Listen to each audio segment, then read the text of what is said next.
इकाई 9 हिंदी निबंध। अब अगला निबंध है कविता क्या है। निबंध का नाम है, ये लिखा आचार्य रामचंद्र शुक्ल ने। इसका जो प्रकाशन था सर्वप्रथम 1909 ईस्वी में सरस्वती पत्रिका में प्रकाशित हुआ और दोबारा 1939 ईस्वी में चिंतामणि भाग 1 में ये संकलित है।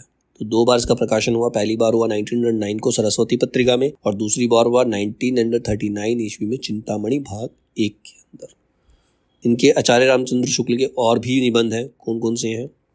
आचार्य रामचंद्र शुक्ल के निबंध चिंतामणि 4 भाग में सम्मिलित हैं। चिंतामणि भाग 1 निबंध संग्रह सर्वोत्तम विचार विर्थ नाम से 1930 में प्रकाशित हुआ। चिंतामणि भाग 1 1939 ईस्वी में। चिंतामणि भाग 2 1945 में ये संकलित किया था विश्वनाथ प्रसाद मिश्र ने। चिंतामणि भाग 3 1983 में नामवर सिंह ने और चिंतामणि भाग 4 2004 में कुसुम चतुर्वेदी एवं ओम प्रकाश सिंह ने यह संकलित किया था। अब इसके मुख्य बिंदु क्या क्या है? आचार्य रामचंद्र शुक्ल चिंतामणि भाग 1 की भूमिका में लिखा है, इस पुस्तक में मेरी अंतर यात्रा में पढ़ने वाले कुछ प्रदेश हैं। यात्रा के लिए निकलती रही बुद्धि पर हृदय को भी साथ लेकर, मतलब जो भी यात्राएं उन्होंने की उसके बारे में बताया। आचार्य रामचंद्र शुक्ल का पहला निबंध साहित्य है जो सरस्वती में 1904 ईस्वी में प्रकाशित हुआ था। आचार्य रामचंद्र शुक्ल यदि गद्य कवियों या लेखकों की कसौटी है तो निबंध गद्य की कसौटी है। भाषा की पूर्ण शक्ति का विकास निबंधों में ही सबसे अधिक संभव है। निबंधों में ही हम अपनी भाषा की पूर्ण शक्ति को दिखा सकते हैं। भाषा और शैली के आधार पर आचार्य रामचंद्र शुक्ल को कलात्मक निबंध का जन्मदाता माना गया है। भाषा और शैली के आधार पर वो कलात्मक निबंध के जन्मदाता माने जाते हैं। कौन? आचार्य रामचंद्र शुक्ल। कविता क्या है? निबंध के निम्नलिखित उपशीर्षक है। तो इनके अंदर उपशीर्षक क्या क्या है? पहला सभ्यता के आवरण और कविता और दूसरा है कविता और सृष्टि प्रसार। फिर है मार्मिक तथ्य, काव्य और व्यवहार, मनुष्यता की उच्च भूमि, भावना या कल्पना, मनोरंजन या कल्पना, मनोरंजन, सौंदर्य, चमत्कारवाद, कविता की भाषा, अलंकार, कविता पर अव्यचार, कविता की आवश्यकता। तो ये सारे क्या हैं? कविता क्या है इसके उपशीर्षक है। ठीक है, इनकी सब हेडिंग्स हैं, सब इनके बारे में क्या लिखा है। फिर है कविता का सारांश। कविता क्या है? मनुष्य अपने भावों, विचारों और व्यवहारों के लिए दूसरों के भावों, विचारों के साथ कहीं मिलाता और कहीं लड़ाता हुआ अंत तक चला जाता है और इसी को हम जीना कहते हैं। मतलब खुद अपने भावों और व्यापारों को, अपने विचारों को दूसरों के भावों और विचारों के साथ मिलाने की प्रयास पूरे जीवन वो करता रहता है। जिस प्रकार आत्मा की मुक्त अवस्था ज्ञान दशा कहलाती है, जब आत्मा मुक्त होती है तो वो ज्ञानी हो जाता है, उस प्रकार हृदय की इसी मुक्ति की साधना के लिए मनुष्य की वाणी जो शब्द विधान करती आई है उसे कविता कहते हैं। मतलब कविता से क्या होता है? एक शांति सी प्राप्त होती है। इसी साधना को हम भाव योग कहते हैं। इसी साधना को भाव योग कहते हैं और कर्म योग और ज्ञान योग का समकक्ष मानते हैं। तो भाव योग जो है वो कर्म योग और ज्ञान योग के ही बराबर है।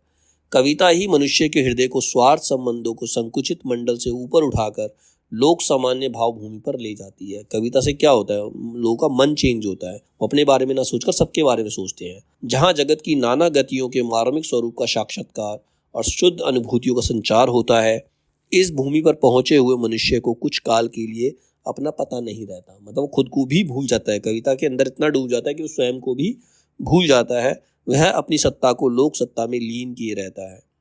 जिस प्रकार जगत अनेक रूपात्मक है उसी प्रकार हमारा हृदय भी अनेक भावात्मक है। हमारे हृदय में अनेक भावनाएं हैं। इस अनेक भावों का व्यायाम और परिवार तभी समझा जा सकता है जबकि इन सब का प्रकृति सामंजस्य जगत के भिन्न भिन्न रूपों, व्यापारों तथा तथ्यों के साथ हो जाए। इन्हीं भावों के सूत्र में मनुष्य जाति जगत के साथ तादात्म्य का अनुभव चिरकाल से करती चली आई है। जिन रूपों और व्यापारों से मनुष्य आदिम युगों से ही परिचित है, मतलब जो रूप और व्यापार, मतलब आदिम युगों से मतलब बहुत पुराने, जब आदिवासी हुआ करते थे तब से ही वो इन चीज़ों से परिचित है। जिन रूपों और व्यवहारों को सामने पाकर वह नर जीवन के आरंभ से ही लुब्ध शुब्ध होता आ रहा है, उसका हमारे भावों के साथ मूल या सीधा संबंध है। अतः काव्य के प्रयोजन के लिए हम मूल रूप और मूल व्यापार कह सकते हैं। मतलब हमें अपने बेसिक रूप में जाना पड़ता है। ठीक है। फिर है सभ्यता के आवरण और कविता। सभ्यता के आवरण और कविता कैसे है? सभ्यता की वृद्धि के साथ साथ जैसे जैसे मनुष्य के व्यापार बहुरूपी और जटिल होते गए वैसे वैसे उसके मूल रूप बहुत कुछ आच्छन्न होते गए। मतलब काम बहुरूपी हो गए, जटिल हो गए, मतलब हम मुश्किल मुश्किल काम करने लग गए। वैसे वैसे क्या हुआ, जो अपने मूल रूप से हम अलग होते चले गए। भावों के आदिम और सीधे लक्ष्यों के अतिरिक्त और लक्ष्यों की स्थापना होती गई। वासना जन्य मूल व्यापारों के सिवा बुद्धि द्वारा निश्चित व्यवहारों का विधान बढ़ता गया। अब कौन कौन से भाव आते हैं? क्रोध, घृणा, लोभ आदि अन्य भावों के विषय भी अमूर्त तक होने लगे। जैसे कीर्ति की लालसा, इंसान क्या चाहता है? नाम कमाना चाहता है। ऐसे ही भावों को बौद्ध दर्शन में अरूप राग कहते हैं। मतलब जब ऐसे भाव मन में आते हैं तो वो एक अरूप राग कहलाता है। प्रच्छन्नता का उद्घाटन कवि कर्म का मुख्य अंग है। जैसे जैसे सभ्यता बढ़ती जाएगी वैसे वैसे कवियों के लिए यह काम बढ़ता जाएगा। मनुष्य की वृत्तियों से सीधा संबंध रखने वाले रूपों और व्यापारों को प्रत्यक्ष करने के लिए बहुत से पदों को हटाना पड़ेगा। ज्यों ज्यों हमारी वृत्तियों पर सभ्यता के नए नए आवरण चढ़ते जाएंगे, त्यों त्यों एक और तो कविता की आवश्यकता बढ़ती जाएगी, दूसरी ओर कवि धर्म कठिन होता जाएगा। कविता क्या है? हमारे मन के मूल रूप को जगाता है, हमारे अंदर के भावों को जगाती है कविता जो है। तो जैसे जैसे नई नई चीजें आती जाएंगी, इंसान तरक्की करता चला जाएगा, वैसे वैसे कवियों का काम भी मुश्किल हो जाएगा, लोगों को जगाना भी उनके लिए मुश्किल हो जाएगा। देश की वर्तमान दशा के वर्णन में केवल ये वाक्य कहते जाएं कि हम मूर्ख, बलहीन और आलसी हो गए हैं, हमारा धन विदेश चला जाता है, रुपये का 1.5 पाव घी बिकता है, स्त्री शिक्षा का अभाव है, तो ये छंदोबद्ध होकर काव्य पद के अधिकारी हो जाएंगे। मतलब ये लोगों को जगाने वाली बातें हैं, तो अगर इसको हम कविता में पिरो देंगे तो लोगों के मन तक पहुंचेगी। काव्य के लिए अनेक स्थलों पर हमें भावों के विषयों के मूल और आदिम रूपों तक जाना होगा, जो मूर्त और गोचर होंगे। मूर्त मतलब सजीव, किसी न किसी रूप में होंगे। जब तक भावों से सीधा और पुराना लगाव रखने वाले मूर्त और गोचर रूप ना मिलेंगे, तब तक काव्य का वास्तविक ढांचा खड़ा नहीं हो पाएगा। काव्य में अर्थ ग्रहण मात्र से काम नहीं चलता, बिंब ग्रहण अपेक्षित है। खाली अर्थ समझना जरूरी नहीं है, बिंब ग्रहण मतलब वो पिक्चर हमारे सामने बननी चाहिए। कविता सुनते समय वो पिक्चर हमारे सामने आनी चाहिए, तब कविता सफल है। यह बिंब ग्रहण निर्दिष्ट गोचर और मूर्त विषय का भी हो सकता है। अब इनकी सब हेडिंग्स दे रखी, जैसे कविता और सृष्टि प्रसार। हृदय पर नित्य भाव रखवाले रूपों और व्यापारों को भावना के सामने लाकर कविता बाह्य प्रकृति के साथ मनुष्य की अंत प्रकृति का सामंजस्य घटित करती हुई उसको भावात्मक सत्ता के प्रसार का प्रयास करती है। हृदय का नित्य प्रभाव रखने वाले रूपों और व्यापारों, मतलब जो हमारे हृदय में हमेशा रहते हैं, जो भी रूप और व्यापार, काम, जो हम काम, व्यापार मतलब जो हम काम कर रहे हैं, उसको सामने लाकर कविता जो बाहर की जो प्रकृति है, बाहर की जो प्रवृत्ति है, और मनुष्य की अंतः प्रकृति, मनुष्य के अंदर जो प्रकृति है, जो उसमें सामंजस्य स्थापित करती है, उसमें तालमेल स्थापित करती है, तभी एक कविता का प्रसार होता है। इस विश्व काव्य में की रसधारा में जो थोड़ी देर के लिए निमग्न हुआ, उसके जीवन को मरुस्थल की यात्रा ही समझना चाहिए। मतलब इस विश्व काव्य में थोड़ी देर के लिए जो मग्न हो गया, तो ये समझ लो वो पूरे मरुस्थल क्या होता है? जहाँ रेत ही रेत है, उसकी यात्रा करके लौट आया। आगे है काव्य दृष्टि 3 क्षेत्र के भीतर रहती है। अब 3 क्षेत्र कौन कौन से हैं? पहला, नर क्षेत्र के भीतर। संसार में अधिकतर कविता इसी क्षेत्र के भीतर होती है। नरत्व की ब्रह्म प्रकृति और अंतः प्रकृति में नाना संबंधों और परस्पर के विधानों का संकलन या उद्भावना ही काव्यों के मुक्तक हो या प्रबंध अधिकतर पाई जाती है। प्राचीन महाकाव्यों और खंड काव्यों में भी मुख्य यात्रा इसी क्षेत्र के भीतर होती है। नर क्षेत्र मतलब मनुष्य के भीतर। फिर है मुक्तल या फुटकल पद्य, वे भी अधिकतर मनुष्य की ही भीतरी भारी वृत्तियों से संबंध रखते हैं। साहित्य शास्त्र की रस निरूपण पद्धति में आलंबनों के बीच भ्रम प्रकृति को स्थान ही नहीं मिला है, यह उद्दीपन मात्र मानी गई हैं। फिर लिखा है मनुष्येतर बाहर सृष्टि के क्षेत्र में। पहला तो नर क्षेत्र के भीतर, दूसरा मनुष्येतर बाहर सृष्टि मतलब मनुष्य से अलग बाहर की सृष्टि के क्षेत्र, मतलब जो हमारा नेचर है, जो हमारी प्रकृति है। यहाँ प्रकृति का ग्रहण आलंबन के रूप में हुआ है। इसका पता वर्णन की प्रणाली से लग जाता है। किसी वर्णन में आई हुई वस्तुओं का मन में ग्रहण 2 प्रकार का हो सकता है, बिंब ग्रहण और अर्थ ग्रहण। मतलब हम किसी का एग्जाम्पल ले रहे हैं, प्रकृति में से किसी चीज का एग्जाम्पल ले रहे हैं, या तो हम उसको अर्थ के रूप में समझेंगे या उसकी इमेजिनेशन करेंगे, जिसको हम बिंब ग्रहण कहते हैं। ठीक है, तो काव्य दृष्टि 3 क्षेत्र में था। पहला था नर क्षेत्र के भीतर, दूसरा मनुष्येतर भ्रम सृष्टि के क्षेत्र, मतलब मनुष्य से अलग बाहर की सृष्टि। बिंब ग्रहण वहीं होता है जहां कवि अपने सूक्ष्म निरीक्षण द्वारा वस्तुओं के अंग प्रत्यंग, वर्ण, आकृति तथा उसके आसपास की परिस्थिति का परस्पर संलिष्ट विवरण देता है। जब छोटी से छोटी चीज के बारे में डिटेलिंग देते हैं, जैसे पेड़ों के बारे में डिटेलिंग दे रहा है, तो उस समय क्या होता है? बिंब ग्रहण होता है। वो चीज हमारे आंखों के सामने घूमने लगती है, जब छोटी छोटी चीजों की डिटेल आने लगती है। बिना अनुराग के ऐसे सूक्ष्म विवरों पर दृष्टि नहीं जा सकती। जब तक वो तुम उसमें डूब नहीं जाओगे, जब तक उसको सुनोगे नहीं, तब तक तुम उसकी सृष्टि नहीं कर सकते, ना ही उसमें रम सकते हो। तीसरा है समस्त चराचर के क्षेत्र में। पहला था मनुष्य क्षेत्र में, नर क्षेत्र में, दूसरा था मनुष्य से अलग जो बाहरी क्षेत्र है, और तीसरा है समस्त बराबर चराचर के क्षेत्र में संपूर्ण। इसमें काव्य दृष्टि अधिक व्यापक और गंभीर हो जाती है। अनंत रूपों में प्रकृति हमारे सामने आती है, कहीं मधुर सुसज्जित या सुंदर रूपों में, कहीं रूखे बेडोल या कर्कश रूप में। जैसे वसंत आता है, बरसात होती है, चारों तरफ फूल खिले, ये अच्छा है, लेकिन कहीं कहीं जगह क्या बाढ़ आ जाती है, तो वो प्रकृति का रुद्र रूप है, वहाँ पर सबका नुकसान होता है, सब रोते बिल्लाते हैं। तो अलग अलग तरीके से प्रकृति हमारे सामने आती है, कहीं सुंदर रूप में, कहीं बेडोल रूप में, कहीं भव्य विशाल या विचित्र रूप में आती है, तो कहीं उग्र कराल या भयंकर रूप में।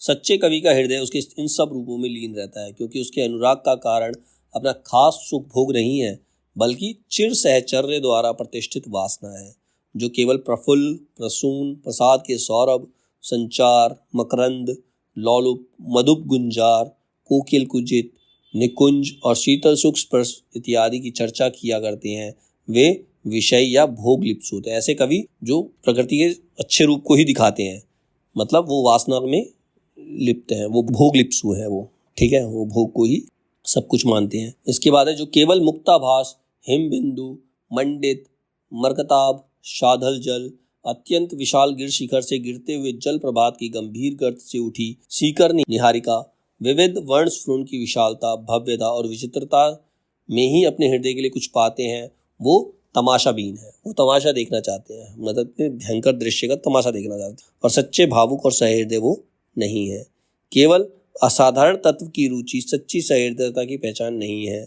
शोभा और सौंदर्य की भावना के साथ, जिनमें मनुष्य जाति के उस समय के पुराने सहचरों वंश परंपरागत स्मृति वासना के रूप में बनी हुई है, जब वह प्रकृति के खुले क्षेत्र में विचरती थी, वे ही पूरे सहृदय और भावुक कहे जा सकते हैं। मतलब जो प्रकृति का बिना किसी भेदभाव के वर्णन कर देते हैं, जैसा है वैसा वर्णन कर देते हैं, वही क्या होते हैं, सहृदय और भावुक होते हैं। जो केवल अपने विलास या शरीर सुख की सामग्री ही प्रकृति में ढूंढा करते हैं, उनमें उस रागात्मक सत्व की कमी है जो व्यक्त सत्ता मात्र के साथ एकता की अनुभूति में लीन करके हृदय के व्यापक तत्व का आभास देता है। फिर है संपूर्ण सत्ताएं एक ही परम सत्ता और संपूर्ण भाव एक ही परम भाव के अंतर्भूत है। अतः बुद्धि की क्रिया से हमारा ज्ञान जिस अद्वैत भूमि पर पहुंचता है, उसी भूमि तक हमारा भावात्मक हृदय भी इसी सत्व रस के प्रभाव से पहुंचता है। इस प्रकार अंत में जाकर दोनों पक्षों की वृत्तियों का समन्वय हो जाता है। इस समन्वय के बिना मनुष्यत्व की साधना पूरी नहीं हो सकती। अब नेक्स्ट है मार्मिक तथ्य। मार्मिक तथ्य क्या होता है, मतलब मार्मिक तथ्य किस प्रकार से उनकी निबंध के अंदर मनुष्यतर प्रकृति के बीच के रूप व्यवहार कुछ भीतरी भावों या तथ्यों को का भी व्याख्यान करते हैं, उसको भी एक्सप्लेन करते हैं। कवियों को उन पर अपने भावों का आरोप करने की आवश्यकता प्राय नहीं होती। तथ्यों का आरोप या संभावना अलबत्ता वे कभी कभी किया करते हैं। जैसे निम्न पंक्ति है, देत है गुड़ की यह अर्थ ओज भरी हरी, जीने का हमारा अधिकार क्या न रह गया, पर प्रतिशोध के प्रसार बीच तेरे नर, क्रीड़ामय जीवन उपाय है हमारा यह, दानी जो हमारे रहे वे भी पास तेरे हुए, उनकी उदारता भी सकता नहीं तू सह, फूली फली उनकी उमंग उपकार की तू, छेकता है जाता हम जाएं कहाँ तू ही कह। तो इसमें मर्म मतलब किसी का दर्द व्यक्त किए पंक्तियों के अंदर उन्होंने, ये मार्मिक तथ्य वो दिखाना चाहते हैं। काव्य का अनुशीलन करने वाले मात्र जानते हैं कि काव्य दृष्टि सजीव सृष्टि तक ही बद्ध नहीं रहती। काव्य दृष्टि में खाली वो चीज़ें ही नहीं आती जो सजीव है, चल फिर सकती हैं, उसमें निर्जीव चीज़ों का भी पूरा योगदान रहता है। निर्जीव चीज़ों को भी एक्सप्लेनेशन उसके अंदर होती है। वह प्रकृति को उस भाग की ओर भी जाती है जो निर्जीव या जड़ कहलाता है। जो निर्जीव है जैसे पेड़ हैं, पौधे हैं, ठीक है, पेड़ पौधे हैं, पहाड़ हैं, जो निर्जीव है जो हिल नहीं सकती, ठीक है। जैसे कोई भावुक पुरुष एक पेड़ को इस प्रकार संबोधित करे तो कर सकता है। एक पेड़ को, एक भावुक व्यक्ति जो पेड़ को किस प्रकार संबोधित कर रहा है, काया की न छाया की है केवल तुम्हारी द्रुम, अंतस के मर्म का प्रकाश यह छाया है, भरी है इसी में वह स्वर्ग स्वप्न धारा अभी, जिसमें न पूरा नर बह पाया है, शांति सार शीतल प्रसार ये छाया धन्य, प्रीति सब प्रसारे इसे कैसी हरि काया है। हे नर तू प्यारा इस तरु का स्वरूप देख, देख फिर घोर रूप तूने जो कमाया है। मतलब एक जो पेड़ है, निर्जीव है, वो लोगों को शीतलता प्रदान करता है, लोगों को छाया प्रदान करता है, लेकिन एक जो मनुष्य है वो दूसरे इंसान को दर्द देता है, कि उससे भी मतलब एक पेड़ से भी क्या गुजरा है। तो इस तरह से उसने पेड़ को भी मनुष्य से बेहतर बता दिया, अच्छा बता दिया। ठीक है, जब कभी हमारी भावना का प्रसार इतनी विस्तीर्ण और व्यापक होता है कि हम अनंत व्यक्त सत्ता के भीतर नर सत्ता के स्थान का अनुभव करते हैं, तब हमारी पार्थक्य बुद्धि का परिहार हो जाता है। मतलब कभी हम अपनी भावना का प्रसार इतनी डिटेल में कर देते हैं कि ये जो अनंत सत्ता है, जिसके अंदर पूरे नक्षत्र हैं, पेड़ पौधे, नदियाँ, पहाड़, सब कुछ है, उसके अंदर जो नर है, उसके अंदर जो इंसान है, उसकी सत्ता को जब हम अनुभव करते हैं, तब हमारी पार्थक्य बुद्धि का परिहार हो जाता है। तब हम अलग चीज़ों को डिफ्रेंशिएट कर पाते हैं। उस समय हमारा हृदय ऐसी उच्च भूमि पर पहुंचा रहता है जहां उसकी वृत्ति प्रशांत और गंभीर हो जाती है। उसकी अनुभूति का विषय ही कुछ बदल जाता है। मतलब जब हम किसी चीज़ के बारे में गहराई से सोचते हैं तो हम उसमें इतना डूब जाते हैं, तो पता चलता है कि ऐसा हो कैसे रहा है, मतलब इतना कैसे हो सकता है। मतलब अगर तुम एक नदी को देखो और नदी में की उसमें ही उसकी सोच में डूब जाओ, तो तुम्हें पता चलेगा कितनी दूर से बहती हुई वो कहाँ तक जाती है, कितनी चीज़ें उसके अंदर विलीन हो जाती है, कितनी चीज़ों को वो लेके साथ में चलती है, कितने लोगों का भला करती है और कितने लोगों का नुकसान भी कर जाती है। जब तुम किसी चीज़ के बारे में डिटेल में सोचते हो तो और ज़्यादा सोच, और ज़्यादा दिमाग में हलचल होती है हमारे।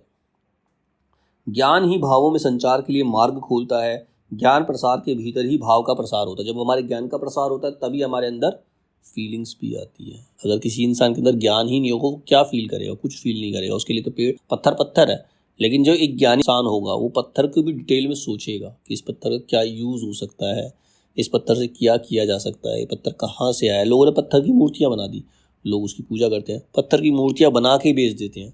वैसे पड़े पत्थर की कोई कीमत नहीं है, लेकिन अगर उसकी मूर्ति बना दी तो उसकी कीमत कई गुना बढ़ जाती है। तो वही चीज़ है। तो जब ज्ञान का प्रसार होता है तभी हमारे अंदर भाव का भी प्रसार होता है, तभी हमारे अंदर इमोशंस जागते हैं। आरंभ में मनुष्य की चेतन सत्ता अधिकतर इंद्रिय ज्ञान की समष्टि के रूप में रही। मतलब जो हमारी इंद्रियां हैं, 5 इंद्रियां हमारी, ठीक है, तो उसके अनुसार ही हमारी चेतना रहती है, उसी के अनुसार हम फील करते हैं। ठीक है, फिर जो जो अंतःकरण का विकास होता गया, सभ्यता बढ़ती गई, वैसे वैसे मनुष्य का ज्ञान बुद्धि व्यवसायत्मक हो गया। मतलब जब तक हमारा ज्ञान और बुद्धि जो है व्यवसायत्मक हो गया, मतलब बिजनेस करने की सोचने लगे। मतलब हर चीज़ में पैसा कमाना है, हर चीज़ को किस तरह से कमर्शियलाइज किया जाए। लकड़ी थी, पेड़ की लकड़ी थी, किसी ने सोचा था उसका बेड बन सकता है, किसी ने सोचा होगा तभी बना ना। किसी ने सोचा था उसकी खिड़की बन सकती है, मतलब उस समय नहीं सोचा था, लेकिन जब उन्होंने सोचा कि हमें कुछ करना है, आगे बढ़ना है, तो दिमाग में वो चीज़ आई, तो उन्होंने उसको क्या कर दिया, व्यवसायत्मक कर दिया, उसको बिजनेस रूप में ढाल दिया। अब मनुष्य का ज्ञान क्षेत्र बुद्धि व्यवसायत्मक या विचारात्मक होकर बहुत ही विस्तृत हो गया है। मतलब हर व्यक्ति का दिमाग क्या कहता है, हमें किसी ना किसी चीज़ का कमर्शलाइजेशन करना है। लोग प्लांट उगाते थे, पहले क्या करते, प्रकृति के लिए पौधे उगा रहे हैं, लेकिन आज क्या है, बेचने के लिए पौधे उगा रहे हैं, लेकिन उसको क्या कर रहे हैं, बेच रहे हैं, पैसा कमाना उससे। तो सब कुछ कमर्शलाइज हो गया। अतः उसके विस्तार के साथ हमें अब अपने हृदय का विस्तार भी बढ़ाना होगा। मतलब हम कमर्शलाइज तो हो गए, पैसे के बारे में तो सोच रहे हैं, लेकिन हमारे अंदर इमोशंस कम हो गए, उनको हमें बढ़ाना होगा। तो ये क्या है, मार्मिक तथ्य कविताओं के अंदर दिखाई पड़ते हैं हमें। ठीक है, फिर आता है काव्य और व्यवहार। मतलब काव्य के अंदर हमारा व्यवहार, हमारा जो कैसे सोचते हैं हम, किस तरह का बिहेवियर लोगों के साथ करते हैं। वो मनुष्य को कर्म में प्रवृत्त करने वाली मूल वृत्ति भावात्मिका है। मतलब जो हम काम करते हैं वो अपने भावों से, अपने इमोशंस से प्रेरित होकर हम काम करते हैं। केवल तर्क बुद्धि या विवेचना के बल से हम किसी कार्य में प्रवृत्त नहीं होते। खाली हम फैक्ट सोचते रहें, हमारे अंदर इमोशंस ना हो, तो हम किसी कार्य में मतलब दक्ष नहीं हो सकते, ठीक है, कुशल नहीं हो सकते। जहाँ जटिल बुद्धि व्यापार के अनंतर किसी कर्म का अनुष्ठान देखा जाता है, वहाँ भी तय में कोई भाव या वासना छिपी रहती है। हम कोई भी काम करते हैं तो हमारे मन में कोई ना कोई भाव जरूर रहता है। हम कुछ भी काम कर रहे हैं तो हमारे दिमाग में कुछ ना कुछ उस काम के बारे में जरूर चलता है। ऐसा नहीं कि हम उसके बारे में सोचते नहीं हैं। मान लो हम किसी बच्चे को पढ़ा ही रहे हैं, चलो पढ़ा गए, फीस तो लेंगे ही, लेकिन कभी कभी इमोशनल इतना अटैच हो जाता है कि इस बच्चे को सिखाना है, कैसे भी सिखाना है, इसको आगे बढ़ाना, तो वो इमोशंस से अटैच हो ही जाता है। ठीक है, तो भाव या मनोविकास बोलते हैं इसको। कविता भाव प्रसार द्वारा कर्मण्य के लिए कर्म क्षेत्र का और विस्तार करती है। मतलब कविता में जो भाव होता है, कविता भाव जो होता है, जो व्यक्ति काम कर रहा है उसको और कर्म क्षेत्र में और अच्छा बनाती है, उसके काम में और अच्छा बनाती है। जब इंसान के अंदर इमोशंस आते हैं तो वो अपने क्षेत्र में और अच्छा काम करता है। ठीक है, मान लो कोई इंसान है, किसी भी चीज़ का प्रोडक्शन कर रहा है, कुछ भी कर रहा है, लेकिन जब उसके अंदर इमोशंस होंगे तो वो सोचेगा कि इस प्रोडक्ट से किसी को नुकसान ना हो, तो उसको और बेहतर बनाने की कोशिश करेगा, और अच्छा बनाने की कोशिश करे। तो जब वो और अच्छा बनाने की कोशिश करेगा तब उसका नाम और ज़्यादा हो जाएगा। तो जब इमोशंस आते हैं तब हम अपने कार्य में कुशल हो जाते हैं। कविता भाव प्रसार द्वारा कर्मण्य के लिए कर्म क्षेत्र का और विस्तार करती है, मतलब वो और कार्य कर सकता है। जो भाविक के सहृदय होते हैं अथवा काव्य के अनुशीलन से जिसके भाव प्रसार क्षेत्र विस्तृत हो जाता है, उनकी वृत्तियाँ उनकी स्वार्थबद्ध नहीं रह सकती। मतलब वो केवल अपने काम, उनकी जो वृत्ति होती है अपने स्वार्थ की पूर्ति नहीं रह जाती, वो लोगों के लिए भी काम करना चाहते हैं। कभी कभी वे दूसरों का जी दुखने के डर से, आत्मगौरव, कुल गौरव और जाति गौरव के ध्यान से अथवा जीवन के किसी पक्ष की उत्कर्ष भावना में मौन होकर अपने लाभ के कर्म में अतत्पर तथा उससे विरत देखे जाते हैं। कई बार क्या होता है, लोग इतने इमोशनल हो जाते हैं कि किसी और को दर्द ना हो, उस वजह से वो अपने खुद के गौरव, आत्म गौरव को भी, अपने कुल के गौरव को भी, जाति के गौरव को, तब सबको त्याग देते हैं वो। ठीक है, जैसे महात्मा बुद्ध ने किया था। वो सिद्धार्थ थे, राजकुमार सिद्धार्थ, तो दूसरों का दुख देखा तो उन्होंने क्या किया, उन्होंने अपना सब कुछ त्याग करके संन्यास ले लिया। तो उनके मन की वृत्ति थी वो। जिनकी भावना किसी बात के मार्मिक पक्ष का चित्रानुभव करने में तत्पर रहती है, जिनके भाव चराचर के बीच किसी को भी आलंबन उपयुक्त रूप से या दशा में पाते ही उसकी ओर दौड़ पड़ते हैं, वे सदा अपने लाभ के ध्यान से या स्वार्थ बुद्धि द्वारा ही परिचालित नहीं होते। मतलब ऐसे लोग जो दूसरों के इमोशन को समझने का प्रयास करते हैं, उनको अपनी स्वार्थ पूर्ति से कोई मतलब नहीं होता, अपने भले के बारे में सोचते ही नहीं है। उनकी यही विशेषता अर्थपरायणों को, अपने काम से काम रखने वालों को त्रुटि सी जान पड़ती है। फिर उनको देखकर जो दूसरे लोग हैं जो सिर्फ अपने काम से काम रखते हैं, उन्हें फील होता है कि हाँ भाई वो इंसान ऐसा कर रहा है और हम कितने स्वार्थी हो गए। उनको फील होता है कि वो स्वार्थी हैं। कवि और भावुक हाथ पैर ना हिलाते हों, यह बात नहीं है, पर अर्थियों के निकट उनकी बहुत सी क्रियाओं का कोई अर्थ नहीं होता। जब किसी व्यक्ति की डेथ हो जाती है तो उसके पास कितने लोग खड़े रहते हैं, कुछ आंसू बहा रहे होते हैं, कुछ बात कर रहे होते हैं, लेकिन उनकी किसी बात का कोई, उस पर कोई असर होने वाला है नहीं। उनकी लोगों की किसी बात का कोई अर्थ है ही नहीं। ठीक है, तो ये था मार्मिक तथ्य। तो काव्य के अंदर एक मार्मिक तथ्य होता है। ठीक है, फिर आता मनुष्यता की उच्च भूमि।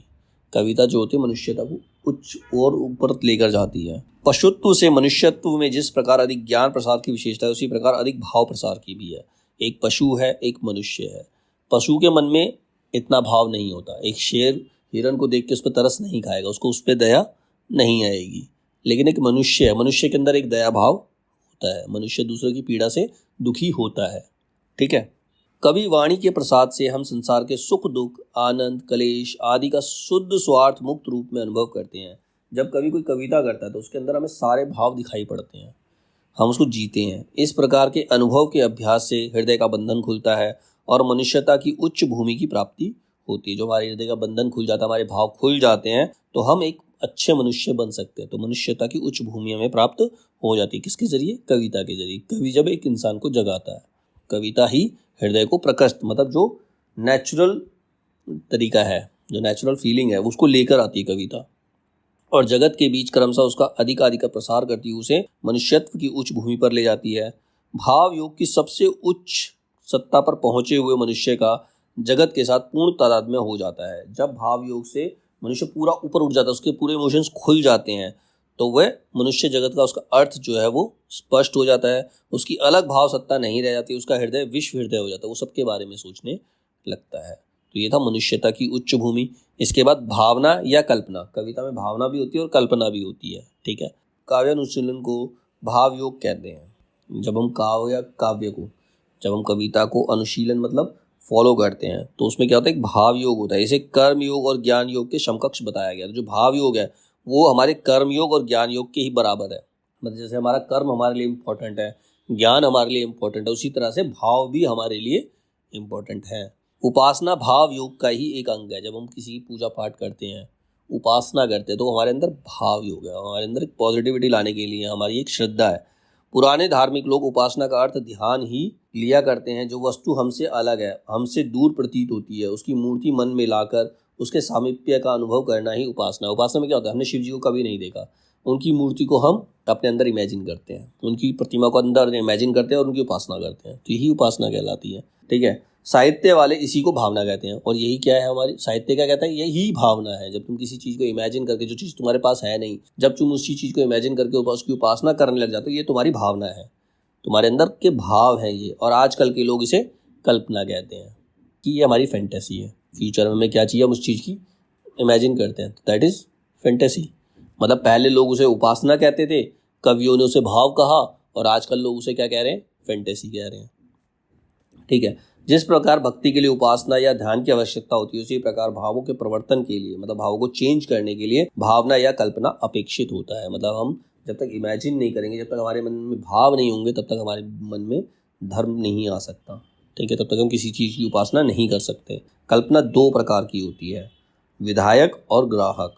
कवि में विधायक कल्पना अपेक्षित होती है। कवि जो है विधायक, विधि के द्वारा जो बनाई गई चीज़ें हैं वो उनकी कल्पना करता है, और श्रोता या पाठक में अधिकतर ग्राहक। और श्रोता वही इमेजिन करता है जो कवि इमेजिन करवा रहा है, जो कवि कहना चाह रहा है। कवि ने पेड़ का एग्जाम्पल दिया, पेड़ के बारे में बताया, तो श्रोता क्या करेगा, वो कवि के दिमाग से ही सोचेगा कवि क्या कहना चाह रहा है, उसके हिसाब से ही इमेजिन करेगा। तो जो दूसरे के हिसाब से, जो श्रोता जो होता है, जो एक कवि के हिसाब से इमेजिन कर रहा है, तो उसको क्या कहते हैं, ग्राहक। और कवि जो होता है वो अपने मन से इमेजिन कर रहा है, तो वो क्या होती है, विधायक। तो कल्पना दो प्रकार की, विधायक और ग्राहक। अधिकतर कहने से अभिप्राय यह है कि जहाँ कवि पूर्ण चित्रण नहीं करते, वहाँ पाठक या श्रोता को अपनी ओर से कुछ मूर्ति विधान करना पड़ता है। ठीक है। फिर यूरोपीय साहित्य मीमांसा में कल्पना को बहुत प्रधानता दी गई है। जो यूरोपीय साहित्य है उसके अंदर भी इमेजिनेशन को इम्पोर्टेंस दी गई है। कल्पना काव्य का अनिवार्य साधन है, साध्य नहीं। जब तक हम कल्पना नहीं करेंगे तब तक कविता नहीं हो सकती, तो कल्पना ज़रूरी है।